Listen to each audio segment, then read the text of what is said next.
Assalamualaikum warahmatullahi wabarakatuh. Eh, Kali ini saya diberi tugas oleh IDAI untuk mendampingi Kemenkes untuk menjelaskan bagaimana pengasuhan menggunakan buku KIA tapi spesifik sekali, yaitu untuk ketika bayi masih berusia 0 sampai 6 bulan. Usia 6 bulan ke bawah ini ibarat sebuah rumah, itu adalah fondasinya. Jadi kalau kita ada kesalahan membangun fondasi, bahaya bangunan rumah kita di atasnya.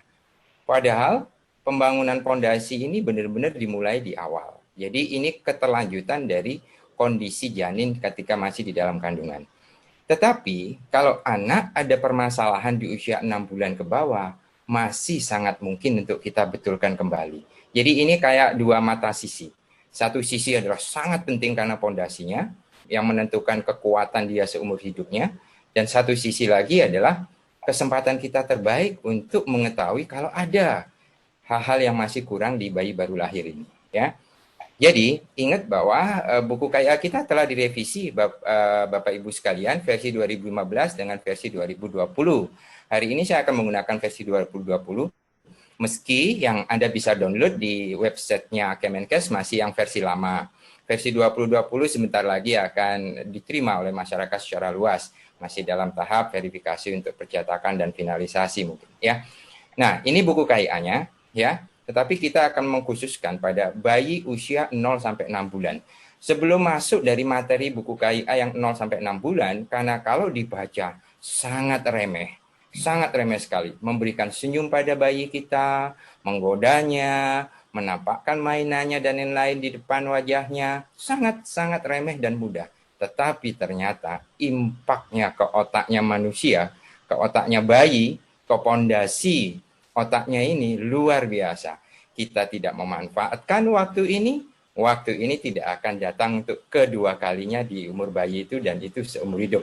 Oleh karena itu saya ingin membawa kita semua untuk memahami 0 sampai 6 bulan itu seperti apa supaya nanti ketika membaca buku KIA tadi tidak meremehkan. Sehingga kalau kita sebagai orang tua, kita ingin punya anak dengan kemampuan jangka panjang, fisiknya bagus, motoriknya mantap, bicara bahasa lancar, cerdas dia, emosi kompetensi sosialnya matur, ya, dia mengalami sebuah hal yang sangat baik. Biasanya ini karena perkembangan otaknya sesuai dengan usianya. Sangat-sangat bagus. Kemampuan jangka panjang ini biasanya dimiliki anak di atas 6 tahun yang diinginkan orang tua tadi. Kita harus menariknya ke belakang, ya, karena Prof. Jatmiko tadi sudah menjelaskan, ini diawali di kandungan. Di kandungan memang ada potensi genetik yang mempengaruhi. Ya, separuh dapat dari potensi dari bapaknya, separuh dapat dari bundanya. Jadi, tapi potensi genetik ini bukan harga mati. Bisa dirubah dengan lingkungan yang baik. Tetapi dua syarat utama kemampuan jangka panjang anak di otaknya terbentuk adalah ini, nutrisi dan stimulasi. Nutrisi dan stimulasi ini sesuatu yang tidak bisa dipisahkan, ya. Nutrisi dan stimulasi adalah sesuatu yang dua-duanya harus terpenuhi. Karena apa? Karena nanti anak akan membawanya dalam tahapan perjalanan tumbuh kembangnya dengan dua syarat ini. Kalau dapat nutrisi terbaik dengan stimulasi dini yang terbaik. Hanya saja tahapan perjalanan anak itu sungguh terjal sebenarnya, ya. Karena apa? Karena harus menembus yang namanya periode kritis. Periode kritis perkembangan otak anak di usia dini ini harus kita pahami. Kalau kita prosentasekan akan seperti ini. Pada waktu anak kita umur 6 tahun, struktur otak anak kita itu telah selesai 95% sesungguhnya, ayah ibu sekalian. Jadi begitu dia menginjakkan usia SD, berat otak anak yang belum terbentuk, struktur otak anak yang belum terbentuk, itu hanya 5%. 95%-nya itu telah dibentuk di 6 tahun ke bawah. Begitu umurnya saya mundurkan jadi 2 tahun, 2 itu kan sepertiga dari 6 ya. Harusnya ini sekitar 30% mungkin. Ternyata tidak. Di umur 2 tahun, struktur otak anak telah mencapai 80%. Betapa hebatnya perkembangan anak di bawah 2 tahun itu dalam hal perkembangan otaknya. Anak yang normal di 2 tahun, mudah normal di 6 tahun, karena hanya nambah struktur yang sekitar 15%. Jadi ayah bunda sekarang mengetahui benar mengapa pemerintah menggelorakan gerakan 1000 hari pertama kehidupan yang dari dalam kandungan sampai 2 tahun pertama. Karena 80% struktur otak manusia itu dibentuk di usia itu. Nah, masa periode kritis itu harus kita pahami seperti ini, ayah dan ibu sekalian. Katakanlah garis ini adalah representasi dari usia anak, maka bangunan di atas ini adalah otaknya yang masih bereaksi terhadap rangsangan dari luar atau tidak. Misalkan diberikan di usia ini, maka otak anak akan bereaksi masih. Diberikan di usia tengahan di sini, sangat bereaksi. Diberikan di usia ini, masih sangat bereaksi. Tapi begitu anak diberikan otaknya dari lingkungannya di usia di luar bangunan ini, otaknya sudah tidak bereaksi.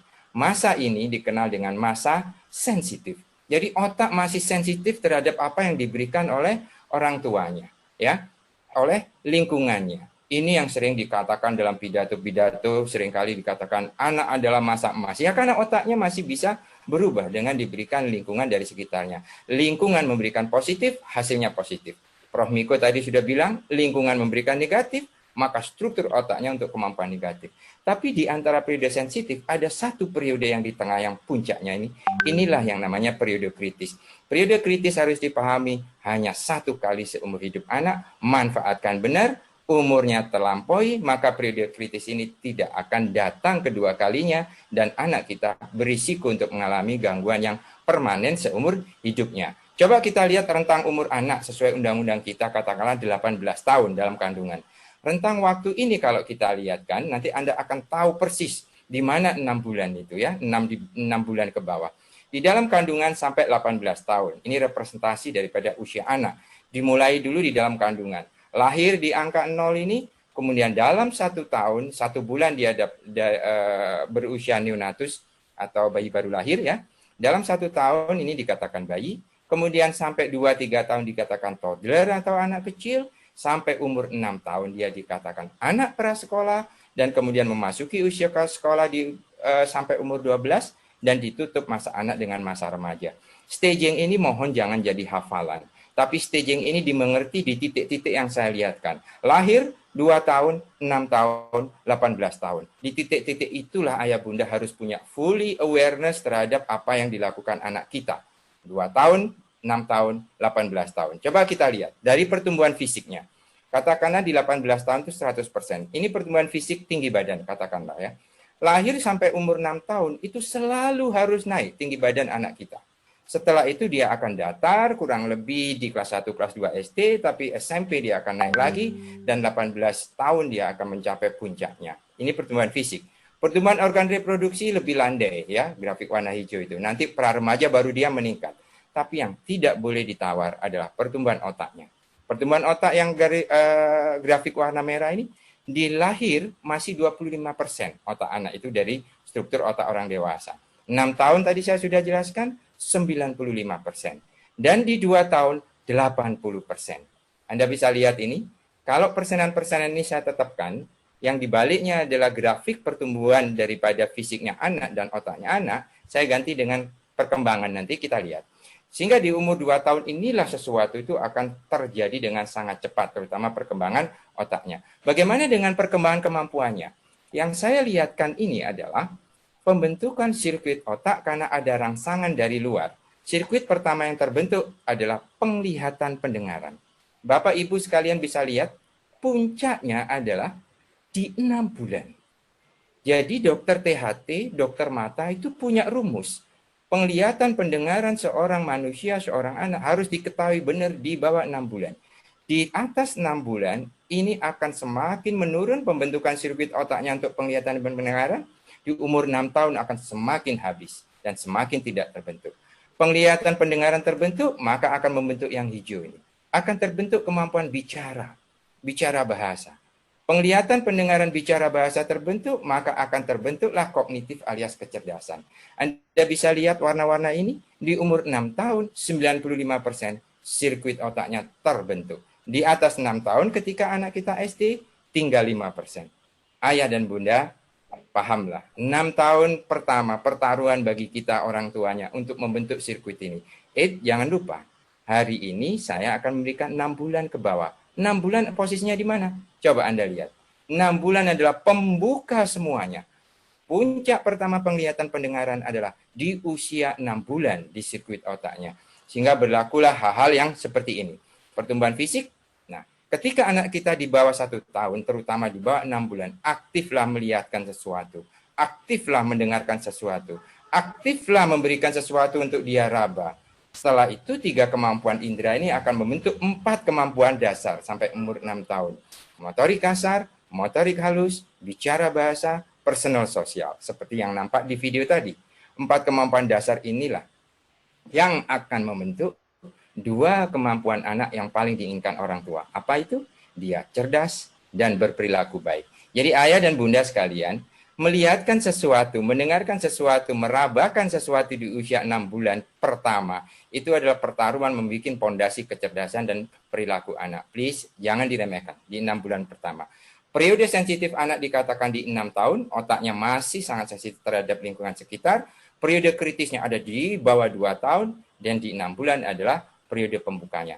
Ini membutuhkan 2 tadi, nutrisi dan stimulasi. 6 bulan pertama, Dokter Titi sudah menjelaskan, ASI, ASI, dan ASI. Amankan dulu semua ibu yang sedang dalam proses menyusui, kemudian berikan stimulasi.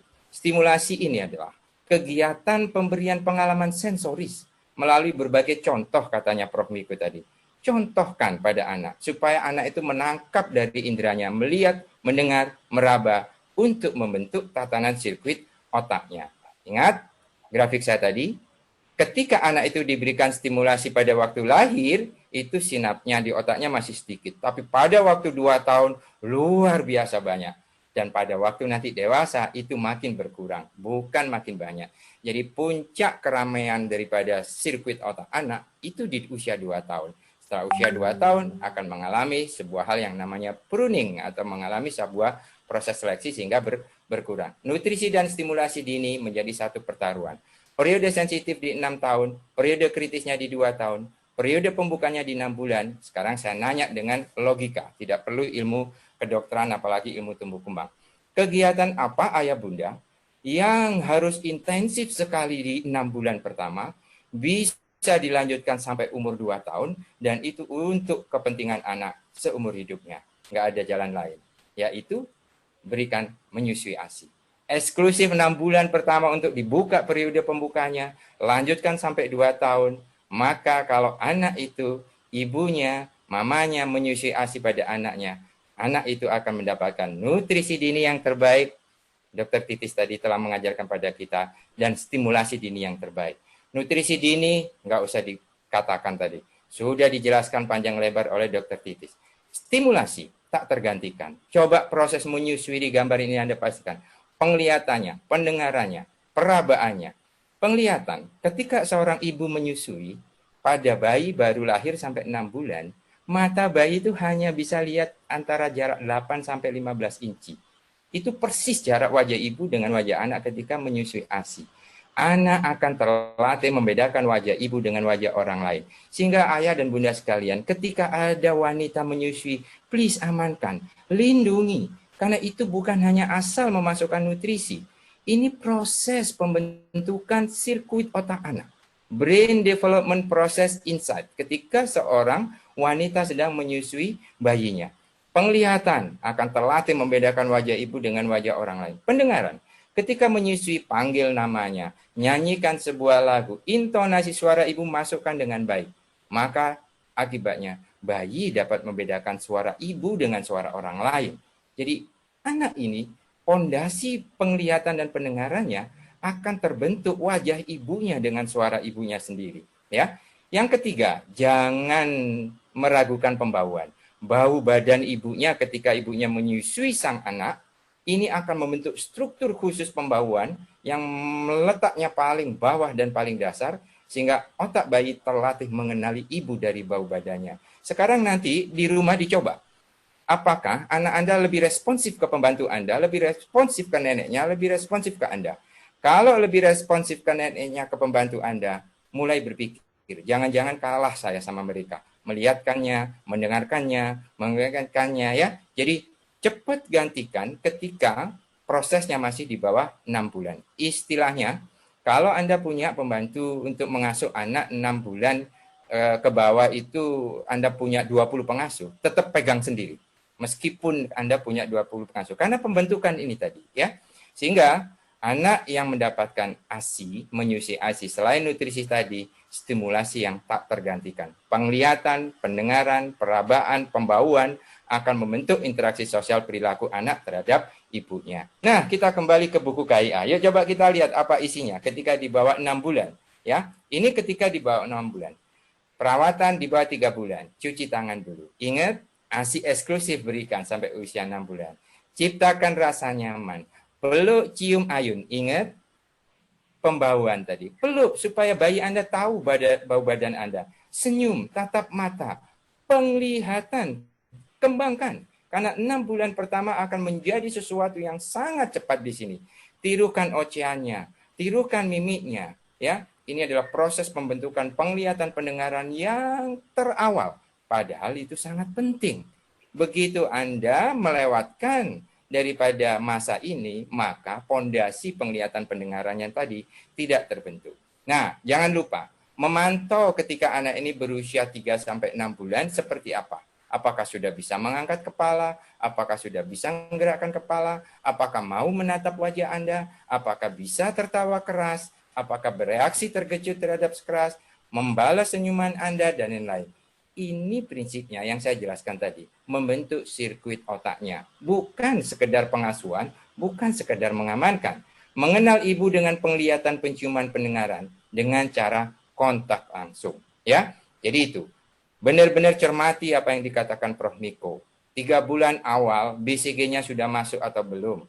Polio pertamanya, DPT, hepatitis B-nya, HIV-nya. Manfaatkan buku KIA ini. Begitu Anda mampu memasukkan nutrisi, mampu memberikan stimulasi, tapi anak sakit karena penyakit yang bisa dicegah imunisasi, semua jadi berantakan. Lindungi benar-benar proteksi ini dengan imunisasi sejak awal. Karena apa? Awal ini sangat menentukan juga untuk imunisasi, di mana kekebalan yang dari ibu sudah makin lama makin berkurang yang didapat bayi, sehingga harus dapat tambahan kekebalan yang diberikan dari luar. Demikian pula ketika 6 bulan. Masih dalam suasana stimulasi yang sifatnya penglihatan, pendengaran, namun sudah mulai ditambahkan beberapa faktor gerak, ya, mulai tengkurapnya, mulai meraihnya, mengamati benda kecil.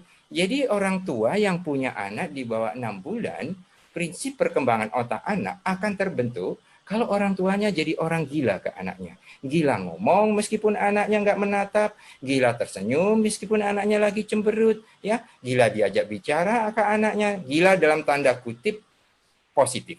Ketika anak belum bereaksi, orang tuanya akan meneruskan stimulasinya, itu yang akan menyelamatkan sirkuit daripada otaknya. Ketika anak kita mencapai 6 bulan, deteksi kembali. Apakah sudah bisa menggenggam, apakah sudah bisa tengkurap. Begitu ada hal-hal yang tidak bisa di sini, maka segera berkunjung ke puskesmas, segera berkunjung ke petugas kesehatan untuk diverifikasi apakah benar anak ini mengalami satu keterlambatan.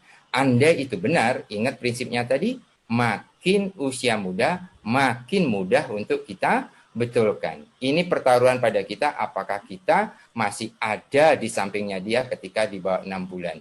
Saya termasuk salah satu orang yang mendorong, mudah-mudahan cuti hamil, cuti melahirkan pada ibu-ibu di Indonesia bukan berjalan 3 bulan.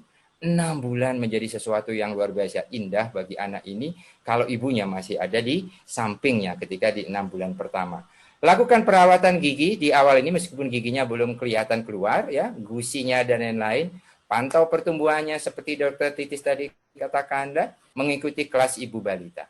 Jadi Dr. Madidia, ini yang saya inginkan orang tua tahu ketika membaca buku KIA di bawah 6 bulan, ada sesuatu yang mereka pahami bahwa ini pondasi anak saya untuk seumur hidupnya. Saya kira itu dulu. Mudah-mudahan buku KIA ini di masyarakat akan bisa terpakai dengan sangat baik. Mulailah sejak dalam kandungan, kemudian perkuat di 6 bulan pertama, kemudian nanti dilanjutkan sampai umur 6 tahun. Terima kasih banyak. Mudah-mudahan ada hal yang bisa Anda capai hari ini. Assalamualaikum warahmatullahi wabarakatuh.